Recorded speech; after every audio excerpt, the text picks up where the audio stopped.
Love is what makes the world go round.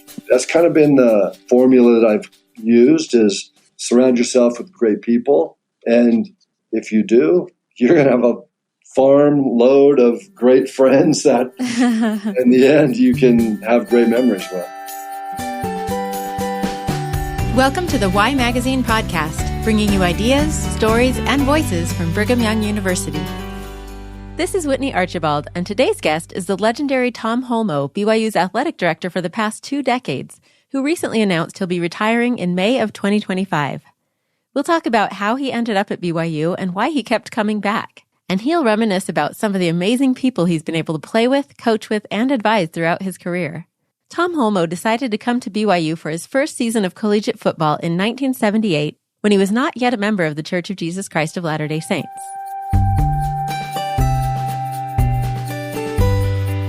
How did you make the decision to come to BYU when you had lots of options? I was a good student in high school. My parents taught the importance of academics all growing up through elementary, junior high, and high school. So I wanted to pick a school that was going to be an advantage to me both athletically and academically. I had some really high academic schools that I could have gone to where their football wasn't that great. And then there were some great football schools where their academics weren't that great. Right. And I thought BYU, even though I didn't know much about it, I found out right away that they had the best of both worlds. Most of my interest in BYU came from recruitment. So the coaches at the time had reached out to me in Southern California, and I was fortunate to be seen. I had to do a little homework myself to really understand what BYU really was all about. Right. I didn't know much about it. But what I did know, Whitney, was that I had a couple friends at my high school that were dear, close friends of mine who were members of the Church of Jesus Christ of Latter-day Saints, and they were tremendous examples. So I went to them and told them about my recruitment, and then they started recruiting. They started hyping it up, huh? So I got the double recruitment from the BYU coaches and from the local members of the church. Good friends. That's wonderful. So when you came to BYU, was there kind of a culture shock? Did you realize what you were getting into? There was definitely a culture shock. Yeah. And I think that's another thing that I think's helped me as a longtime administrator here at BYU, is that I came here as someone who wasn't a member of the faith. Yeah. So I experienced that my entire time. I didn't join the church until 6 years after I left BYU. And so I have an understanding of what it's like to be not part of the predominant culture here at BYU. And I think that's helped a lot. It's quite a bit different, but I had so many real new friends and great friends and teammates, and it felt like I had a new family here at BYU, particularly with the football staff and team. But there are also amazing people at BYU, starting with the presidents of the school that reached out to me, like President Oaks and President Holland, 2 people that I knew when I was a football player here at BYU. They knew me. That's remarkable. That's amazing that of all the students there, they reached out to me and they made me feel like I belonged. And when you talk about belonging now at BYU, it's not a new thing. I think it goes way back. And I'm very blessed to have had administrators, faculty members, fans, students, Cougar Nation, that have always kind of been in my corner. So that's a huge strength to me through these years. That's amazing. And I bet you've learned so much from each of those people too. Yes. I think that helped me kind of round out. So I wasn't just purely on the athletic mission, that I could see how BYU athletics fits in to the overall mission of the school and the mission of the church. Yeah, that's great. So when and how did you meet your wife then? Lori was a cheerleader at BYU. Okay. And I was on the team. And on occasion, we would have a chance to talk to each other. And one thing led to another, and we fell in love. Amazing. To my surprise. And her surprise, too, and her parents' surprise, and my parents' surprise. But it was just something that we felt was really meant to be, and we pursued it. And I began to learn more about the gospel through her. But we were married before I joined the church. and with the blessing of her parents. And we just had a really wonderful first few years. I attended church. We moved to San Francisco after my first year to play, and we lived in a ward called the Foster City First, and it was down in the Bay Area, close to San Francisco. And great bishop and great members, great missionaries, and so we had a great environment, and that was something that got me off to a really strong start in learning more about the church. That's amazing. Yeah, in your spare time while you're playing in the NFL, learning about the gospel. So were you one of those kids who, from a young age, your goal was to play in the NFL or to be a professional athlete? Not really. I have a brother and sister that are older than me. My sister's 12 years older than me. My brother's 9 years older than me. My brother was a very successful athlete in high school, and he was the one I just kept my eyes on all day and night. So he helped me grow in the different sports and taught me all the techniques and strategies. And so when he finished high school, he got a scholarship to UCLA. Okay. So my thing then is I'm going to get a football scholarship just like my big brother. So when I came to BYU, I thought, wow, I reached my goal. I just knew that I wanted to be successful with academics so I could get a good job. And I really didn't have a dream of playing in the NFL. It was always kind of a way, way out there, but I just didn't waste any time on it. And so I remember Dick Felt, who was my defensive back coach, in the off season before my senior year at BYU, came to me and said, I've been talking to scouts lately, and if you have a good year this year, you're going to get drafted. And that was the first time I'd really considered I might be able to play in the NFL. And so we had a good year that year, and I got drafted, and that's how it came to be. That's amazing. And what a team to join. That's really fun. Yeah, I got to join the best team in the world at that time, the 49ers, and that was a huge blessing in our lives.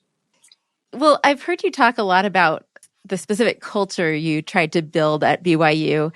Can you kind of articulate what culture you were looking for and how you've built that? I think at BYU, the culture that I learned was when I first came here. A lot of it had to do with Lavelle Edwards, who is our legendary football coach. And the things that he taught me as an individual player and friend, that you can be successful, you can work extraordinarily hard, and you can accomplish great things together. I love the acronym for team. Together, everyone achieves more. And so that's a culture that I grew up with here at BYU. Yeah. I started to learn about the culture of the church here at BYU, and you learn about the principles of the gospel at BYU. So all of those things, when you say culture, it can't just be about football. Right. It can at other places, and it is at other places. But at BYU, we talk about a dual heritage at BYU, and that is that you can live by the Spirit and live by your academic, athletic, or whatever your career aspirations are. But whether you're teaching, arithmetic or English or history or science, you should do it with the Spirit. So, I had ample opportunities at BYU to learn that, and I did learn it. So when I came back, I knew what the culture should look like, what it should feel like, and how successful it can be. And look at, you win some and you lose some. The ball bounces weird sometimes. And you have to make adaptations to get out of ruts. And sometimes you get into slumps. And so if you have a strong foundation and you build that culture on that foundation, you always can recover. Yeah. And so that was the key, was the culture. BYU football, BYU athletics has to be aligned with the school, which I know is going to be aligned with the church.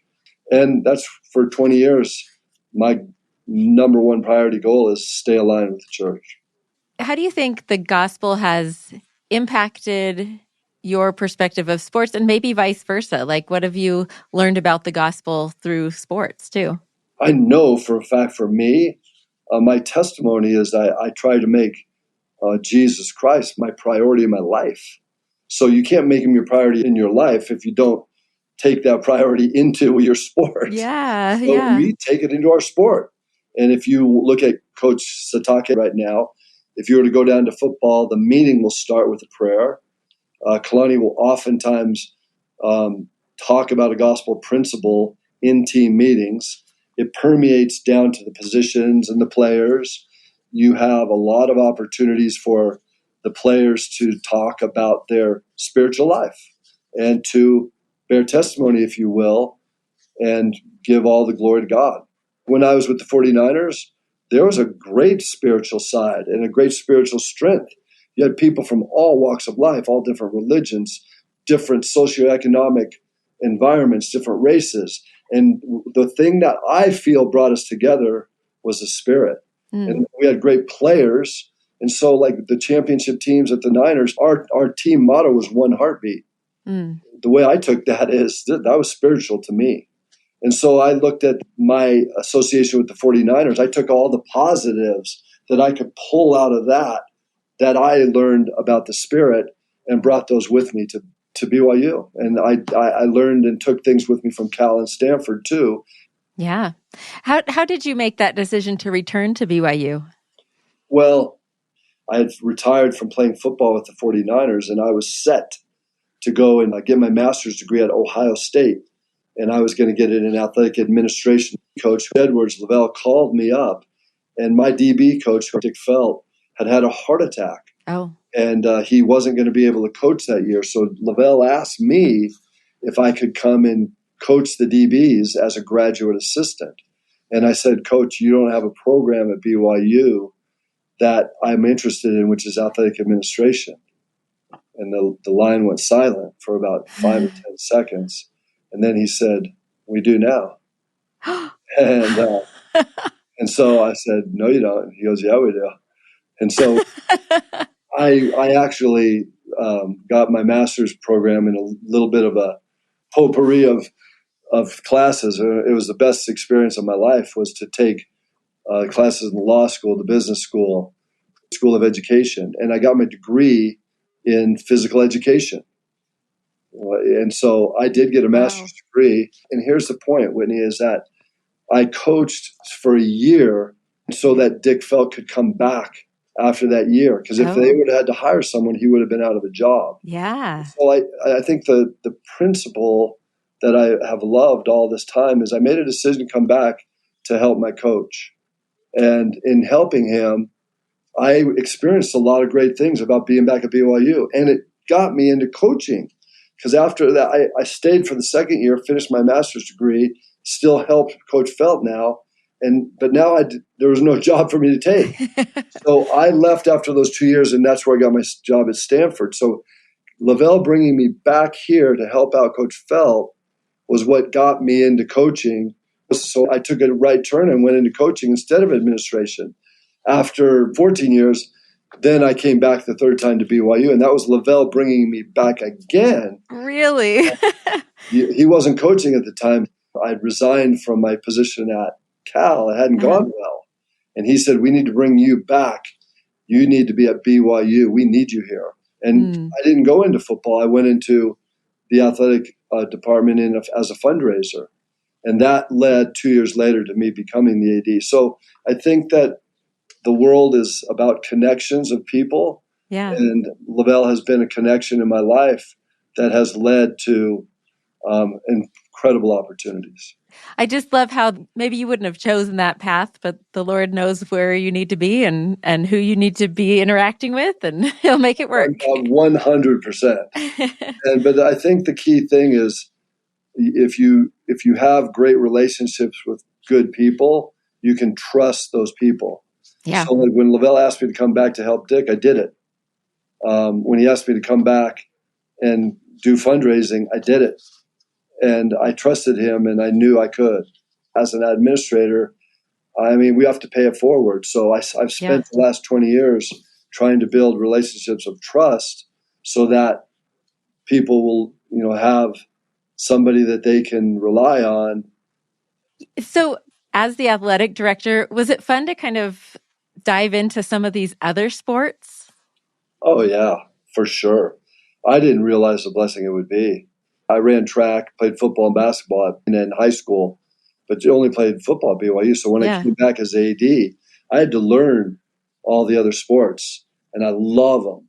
One of my first duties as the AD was to combine a men's and women's athletic department that were separate into one unit. Oh. And so I got an opportunity to dive right in with the women's athletic programs and to be able to know and learn the women's programs and to be able to meet and be friends with some of the greatest women in the world. These student athletes at BYU have been remarkable. So that was a huge blessing in my life. Yeah. What is it like working with these student athletes? I think they're the cream of the crop. I think every student that gets into BYU has the golden ticket, and you better take it. I think the students and student athletes at BYU are all blessed to be here, but you got to make the most of the situation. And I think what I've tried to look for and teach them is it's not just about you. You come here because of what you've accomplished through your life in high school and academics and whatever you're great at to be able to get admitted. But our motto at BYU is enter to learn and go forth to serve. It doesn't mean you enter and learn, then you leave and start serving. It means you enter, and from the day you get here, you start serving. So I'd love to talk about some of the great people you've associated with at BYU. Let's start with President Dallin H. Oaks. He was the president when I first came to BYU, and he's one of the smartest men I've ever known. But yet, he came across as being someone who would reach out and try to touch everybody's life and make everybody at BYU have a great experience. The president of BYU is kind of like the father of BYU at the time. Yeah. What about Jim McMahon? Jimmy Mack, as he is known. He was one of my favorite teammates of all time in any team. I remember as a defensive player, when I'd come off the field, we would get a quick sip of water, maybe oftentimes grab the cup and come over and take a knee. You didn't want to miss a beat. You didn't want to miss a play that he would be involved in because he was so creative, such a great quarterback. And he loved to play. And he'd come off the field laughing. And we were great. And we were great a lot because of Jim. He was a dear friend of mine off the field. And to this day, we are very close. And he means so much to BYU. What about some of the coaches at iStone? He's just amazing mind for track and field. He was a great runner himself here at BYU, an individual champion. He was an Olympian. He's been successful in everything he's done. And he has a great way of recruiting the right people for the right fit for BYU. He brings kids in here that aren't the top 5-star recruits in the country. He's had a few, but he brings this potpourri of different kinds of runners, and he puts them together, and he's a great team builder. Yeah. Well, and Jennifer Rockwood is one of the ones who was already here when you got here. Well, she is a great one, and she was here before I got here, and she's going to be here after I leave. I think that's a great credit to her persistence. She has an incredible love for the sport of soccer. She played here. She was the first club coach. She was the first NCAA coach and the only coach at BYU women's soccer. She's had amazing young women who have come through here. And I know these women through the years, through the decades, and they're amazing women now today. The things that they learned here under her tutelage they've gone on to accomplish better things since they left BYU. When I look into the eyes of our student athletes today, I always tell them I can see way more than you can of what you're going to be. And I know it's true because of the influence of the people, the spirit on this campus. Okay, how about Jimmer Fredette? Just one of my favorite experiences. Dave Rose, who was Jimmer's coach, he got a game back in Glens Falls, New York, where Jimmer's from. Okay. His senior year. So the team went back there, and I was on that trip. We went back a couple days early, and I got to walk through Jimmer's town and to talk to people that saw Jimmer grow up from a little rugrat. And then the whole town was able to come out to see their favored son, Jimmer Fredette, play a college basketball game for BYU. Incredible. And I just, the love that was expressed, and to feel and see Jimmer, to be able to go back, is a great gesture by Dave Rose to bring Jimmer back to his hometown. I still can picture perfectly walking down the streets and going into the school and going into the grocery stores, and I had my BYU gear, and I'd say, "Hey, I'm the athletic director. Tell me what you know about Jimmer." And they would stop, and I would get amazing responses. Older people, retired people, young kids knew the legend of Jimmer, shopkeepers, postmen. And it just showed me, like, Jimmer gave a lot to BYU, but BYU helped put Jimmer kind of in his legendary GOAT status. Right. I can tell when you're telling that story that you love to interact with the BYU fans. How has that been, interacting with fans over the years? About 10 years ago, someone on campus came up to me and said, "I always hear this term, Cougar Nation.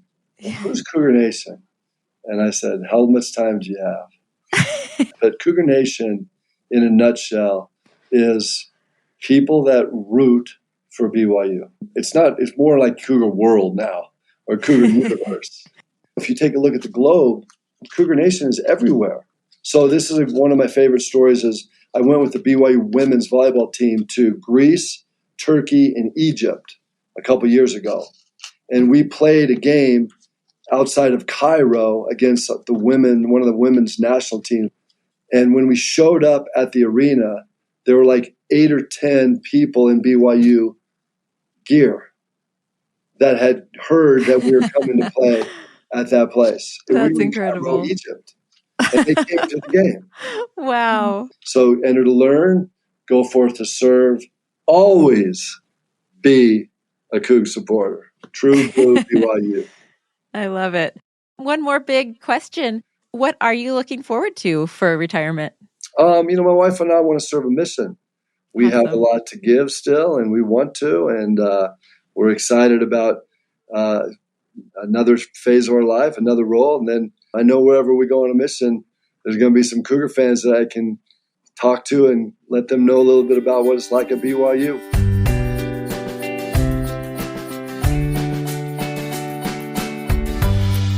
Thank you for listening to the Y Magazine podcast. This episode is based on an article in the spring 2025 issue of Y Magazine, Holmoe's Greatest Hits, where you can check out a timeline of his career. If you enjoyed this episode, you may also like our episode Fast Friends, Olympians Connor Mantz and Clayton Young. And for tips on keeping in shape yourself, check out our episode Lifelong Wellness. Another episode you may enjoy is a look behind the scenes at sports photography at BYU in our episode BYU Photo and the Art of Mentorship. This episode was produced by me, Whitney Singley Archibald, and executive producer Brooklyn Hughes Romer, with editing help from Abby Phelan Horspool. Original music mixing and mastering by Jarrett Davis.